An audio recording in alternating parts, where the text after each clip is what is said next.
please no standing, unless of course you want to take a quick picture.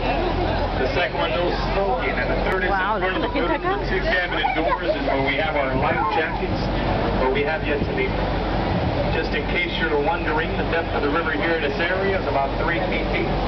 So if anyone happens to find themselves in the river tonight, just stand up and walk on out. Okay, to start things off, the hotel right here on my left-hand side, it's called La Mansion Hotel. It has a lot of historical facts behind it.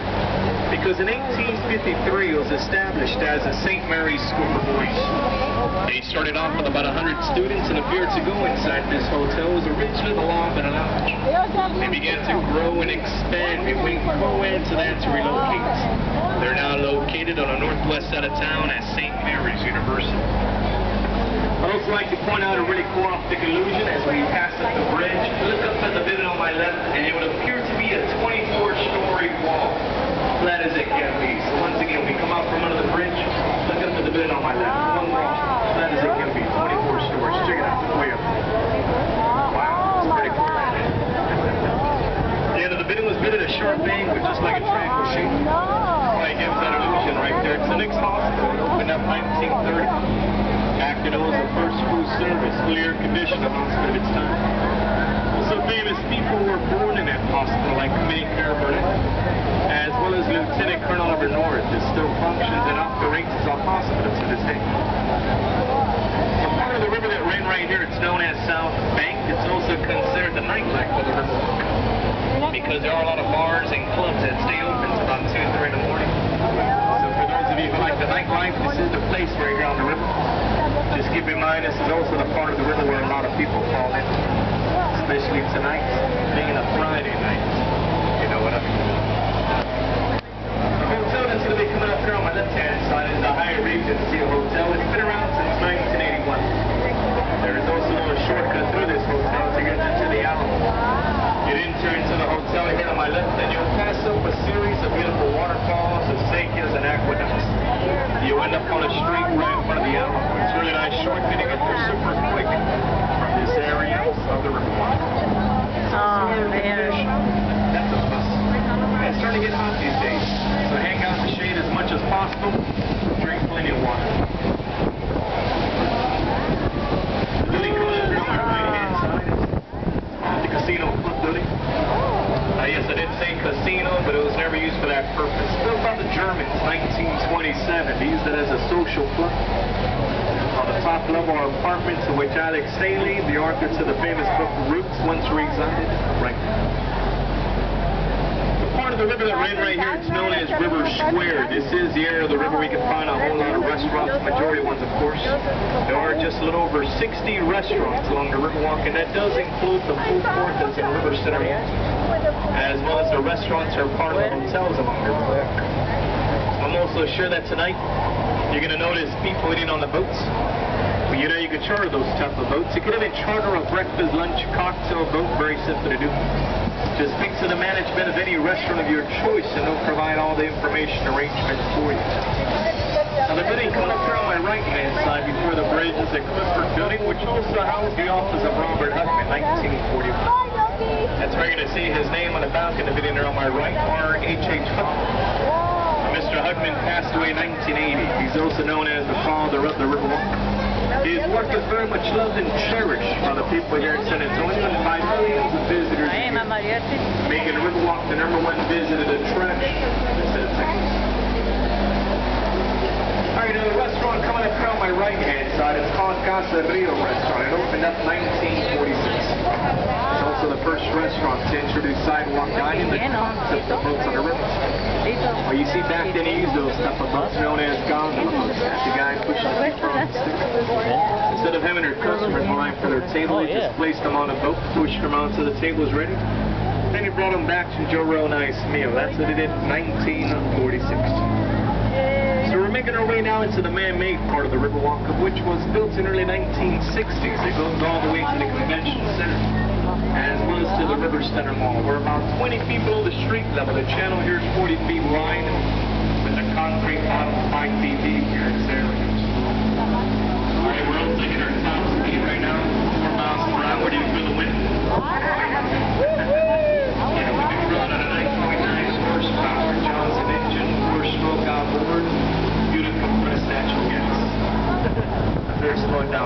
police usually hang out around this area.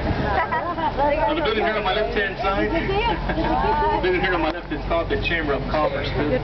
Now there's no historical facts or values behind it, but since we have a contract with the city, they always like for us to point it out, and so that right there you can find relocation packages, information on businesses.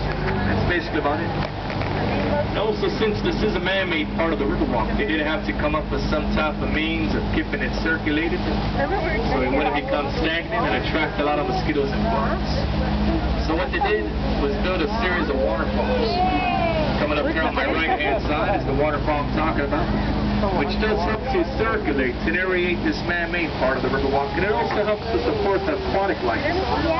There's a lot of fishes that swim along the Riverwalk here, freshwater fish, like bass, perch, rainbow fish, just to name a few. But there's just no fishing on it. It's basically for safety reasons. You can imagine people casting their lines and the people walking around. I get hooked or something, you know, and that's why there's no fishing allowed along the river. We also have our shrimp turtles and crawfish, ducks. Mainly mallard ducks are the ones you see along the Riverwalk, a lot of which do stay year-round. It doesn't get too cold here during our winter season. And plus, they like the chips and tortillas that people throw at them from the restaurants right now. You know who you are. We're going to be taking a right turn now, making our way into the convention extension, and we still get a good view of the Tower of the Americas. Start looking to the front right, back behind the hotel and the trees. The Tower of the Americas back there was built in 1968 for the purpose of the world's greatest centerpiece.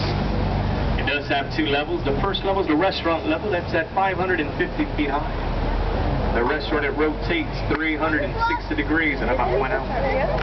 Next level is the observation deck right above the restaurant.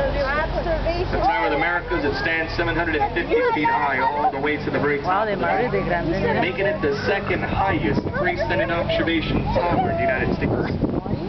Okay, this is a little trivia question. Does anyone want to take a guess at which is the highest freestanding observation tower in the United States? The highest?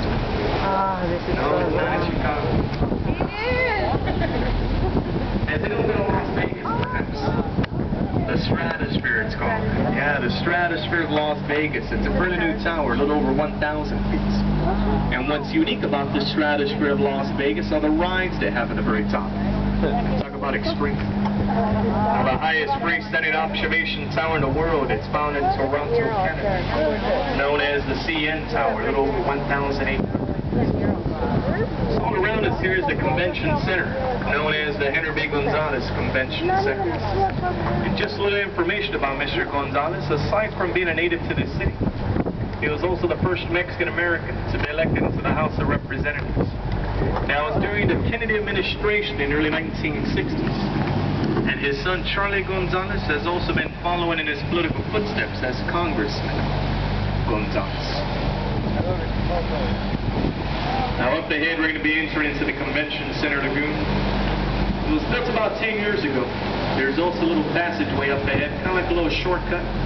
I'll take you underneath the Convention Center to the Hemisphere Park, where the Tower of the Americas is at.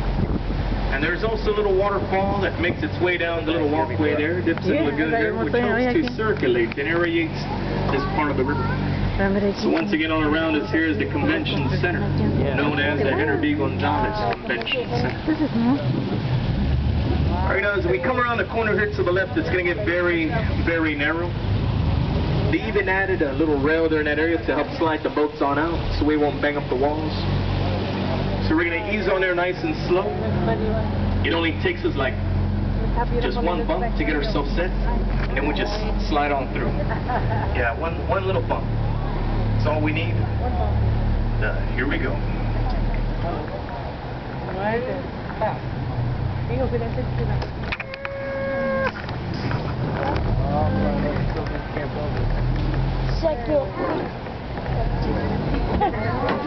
Floor is also good. It's also okay. Now, part of the Convention Center is a performing arts theater. It's going to be coming up here on my right-hand side. It's called the Lila Cochran Theater, named in honor of the first woman mayor here in San Antonio. Lila Cochran, she served her first term as mayor in 1975. Now, above the tree line, over the tree line here to my right, you see a very beautiful and big mosaic mural. Yeah, this mosaic up here to my right, it's known as the Confluence of Civilization, done by a Mexican artist. His name is Juan Borman. He did it for the purpose of the World's Fair of 68. It does to the history of two major civilizations. Looking to the middle left of the mosaic is of the Latin Americans. To the right is the history of the Anglo-Saxon Americans, and in the middle of that mosaic is an ideal personage, which is a mixture of those two civilizations, or in other words, the future of our posterity.